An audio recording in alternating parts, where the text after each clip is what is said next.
ஓம் பக்தி சேனலின் அன்பான வணக்கங்கள். ஆன்மீகம் சொல்லும் அரிய தகவல்.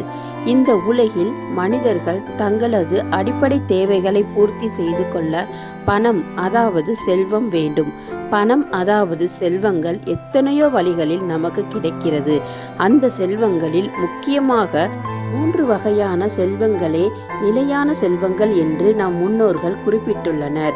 நிலையான செல்வங்கள் எனப்படும் 3 வகையான செல்வங்கள் நமக்கு வரும் 3 வழிகளை பற்றி ஆன்மீகம் சொல்லும் அரிய தகவல்களை தெரிந்து கொள்வோமா?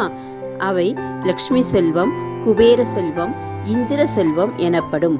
லட்சுமி செல்வம் பார்க்கடலை மந்தார மலையை மத்தாகவும் வாசுகி பாம்பை கயிறாகவும் கொண்டு தேவர்கள் வாளையும் அசுரர்கள் தலையையும் பிடித்து கடைய சந்திரன், ஐராவதம், காமதேனு, தன்வந்திரி இவர்களுடன் மகாலட்சுமியும் வெளிப்பட்டாள். இந்த மகாலட்சுமி தான் இந்திரன் இழந்த செல்வத்தை மீண்டும் அவனுக்கு கொடுத்தாள். இந்த மகாலட்சுமியின் செல்வம் பெற்றவர்களுக்கு 16 வகையான பேறுகளும் வந்து சேரும். மதிமயக்கம் தோன்றாது. மற்ற மனிதர்களின் மனம் கோணாமல் நடந்து கொள்வார்கள். தர்ம வாழ்வை மேற்கொள்வார்கள்.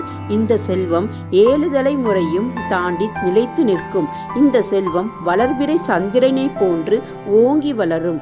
இயல்பிலேயே கொடை உள்ளம் கொண்டவர்களின் மீதுதான் லட்சுமியின் கடைக்கண் பார்வை ஏற்படும். குபேர செல்வம்.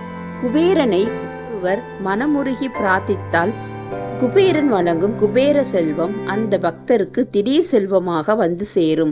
அதாவது லாட்டரி, அறக்கட்டளைகளை ஏற்படுத்தி அடையும் சுயலாபம் போன்றவையே அச்செல்வங்கள். திடீரென இந்த செல்வம் எப்படி ஒருவருக்கு வந்ததோ அதே போன்றே விரைவில் மறைந்துவிடவும் செய்யும். எனவே இத்தகைய செல்வத்தை பெற்றவர்கள் மிகுந்த எச்சரிக்கையோடு மரம் நடுதல், அன்னதானம், படிக்கும் குழந்தைகளுக்கு இலவச கல்வி வழங்குதல், ஏழை பெண்களுக்கு திருமணம் செய்து வைப்பது போன்ற பொது காரியங்களுக்கு செலவழிக்க வேண்டும். 3 தலைமுறைகள் வரையிலாவது அந்த செல்வம் கீழிறங்காமல் நிலைத்திருக்கும். இந்திர செல்வம் பசு, வீடு, அரசபோகம் மற்றும் பொன் பொருள் சேர்க்கை போன்றவை இந்திர செல்வத்தின் அடையாளங்கள். இந்திரன் அருளால் அடையும் செல்வம் 3 தலைமுறைகள் வரை வருவது அரிதிலும் அரிது. சிலருக்கு ஒரே தலைமுறையில் கூட மறைந்துவிடும். இந்த செல்வம் நிலைக்க விரும்புபவர்கள் கிரிவலம் வருதல், குலதெய்வத்தை பூஜித்தல் போன்ற நற்காரியங்களில் ஈடுபட்டால் நலம் விளையும். இவைகளே செல்வங்கள் தரும் 3 வழிகள் ஆகும். இவைகளை பின்பற்றி நாமும் செல்வந்தர்கள் ஆவோமாக. ஓம் மகாலட்சுமி தாயே துணை. வாழ்க வளமுடன்.